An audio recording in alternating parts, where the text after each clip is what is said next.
Today, you will discover the best-kept secret in the history of religion, how the fate of humanity, its salvation, and the very divine DNA of Jesus Christ were decided not by prophets, but by terrified politicians and bishops at an emergency meeting in the year 325, in the city of Nicaea. I'm not talking about parables. I'm talking about the moment when the foundation of all modern faith nearly crumbled because of a fierce debate.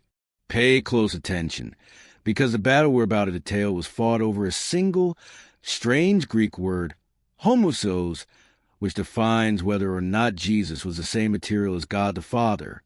If this word hadn't been accepted, and it almost wasn't, the religion you know today wouldn't exist. Stay until the end to understand why a decision made almost 1,700 years ago still sends seismic tremors through your beliefs. Before this council was convened, Christianity was on fire, and the spark was not the emperor, but a popular and charismatic priest from Alexandria named Arius. This man taught that, although Jesus was spectacular, super powerful, and even divine, he'd been created by God the Father. That is, Jesus was a creature, albeit the first and greatest of all, but not eternal in the same sense as God. Arius' thesis was terribly logical and popular, spreading rapidly. If Jesus is a lesser God, it protects the idea of a single God monotheism, which seemed perfect to many believers. But this thinking Arianism exploded in the streets and provoked violent clashes throughout the empire. Clergy were stabbing each other, believers were destroying churches, and suddenly Christianity was no longer a religion of peace, but a weapon of mass destruction, divided between factions swearing allegiance to opposing sides of the deity. It was a total existential crisis that forced the hand of Roman power. Arianism wasn't just a Sunday school debate.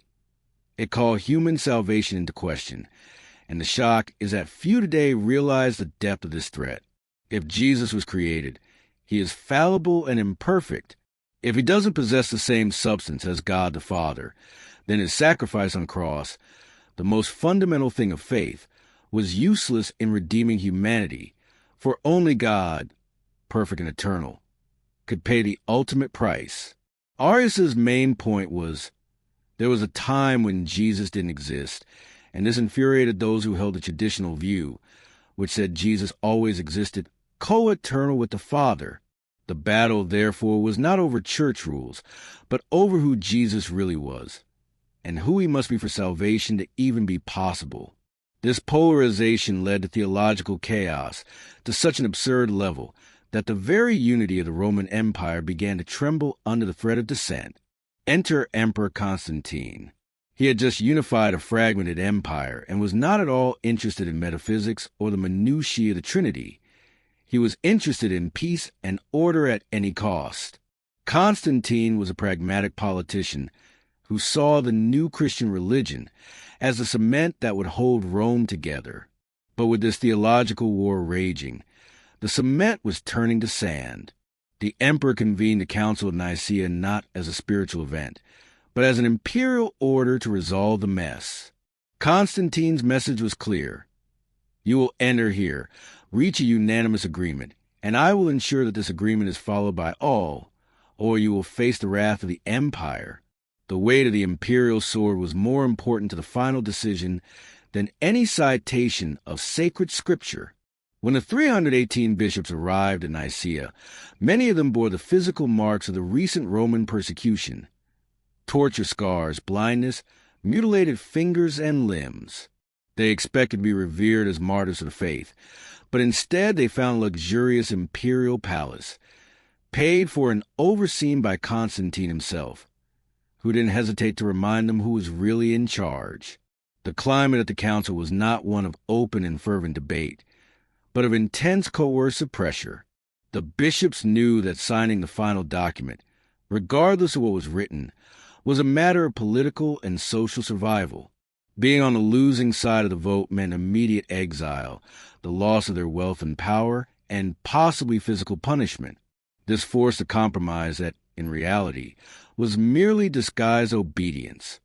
On the side that defended the full divinity of Jesus was Athanasius, a young and fervent deacon who understood the catastrophic implications of Arianism.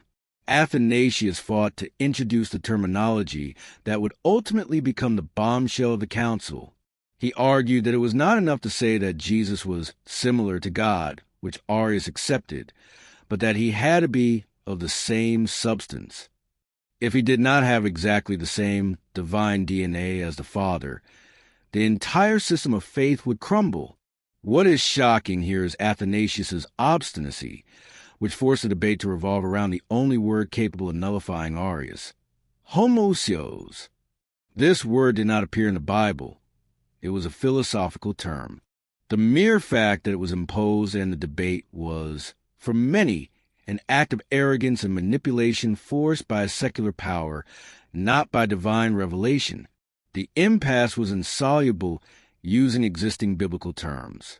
Constantine, fed up with the endless debate, decided to intervene and personally propose a shocking word: homoousios, consubstantial, of the same essence/substance. He knew that introducing this word, originating outside the Bible, would force an immediate rupture. For the emperor, if this word was accepted, Arius would automatically lose, and order would return. The result was a terrible ultimatum: either sign the creed, the new document of faith, with the inclusion of the shocking philosophical term, or be expelled. The cornered bishops had to swallow the new terminology to save their lives, knowing that this word was the most unstable foundation ever built for a religion, as it came not from a doctrine, but from a political decree. The Council of Nicaea ends not with applause or unity, but with immediate purging.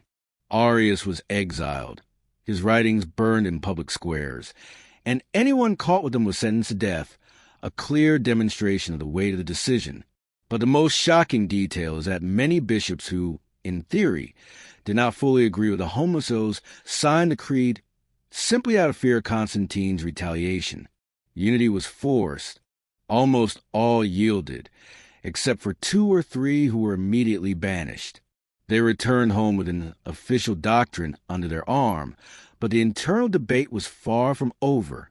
In fact, Nicaea merely opened a theological war lasting over 60 years, in which Arianism and Orthodoxy fought for total dominance of belief. The final shock is realizing that the Council of Nicaea did not establish peace, but rather established a terrifying precedent. From that moment on, the orthodoxy of faith would be inextricably linked to state policy. Arianism persisted for centuries, infiltrating the barbarians and even regaining imperial favor a few decades later. Constantine himself repented, recalling Arius from exile, and Constantine's successor favored Arianism. This decision over a single word, made under immense pressure, cost the lives and exile of thousands in the years that followed. The Church spent the next half-century in constant turmoil, debating whether or not to drop the word homoousios and accept Arianism as legitimate.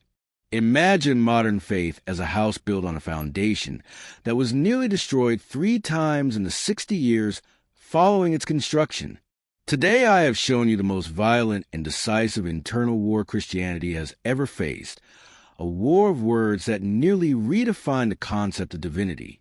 Your faith, or the religious world you see today, was shaped by a crisis that was resolved through political pressure and exile, not spiritual consensus. The Nicene decision on whether or not Jesus shares the same DNA as God the Father leads us to wonder, is the foundation of your faith truly one agreed upon in spiritual purity?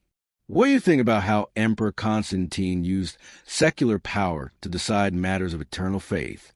Do you think such critical religious decisions should be forced to vote? I'd love to hear your opinion in the comments. Tell me if you've ever heard of this theological war of life and death. And to not miss the next shocking and revealing videos that will be posted daily, like this video, subscribe to the channel now and turn on the notification bell. See you in the next video, where we'll continue exposing the truths they don't want you to know.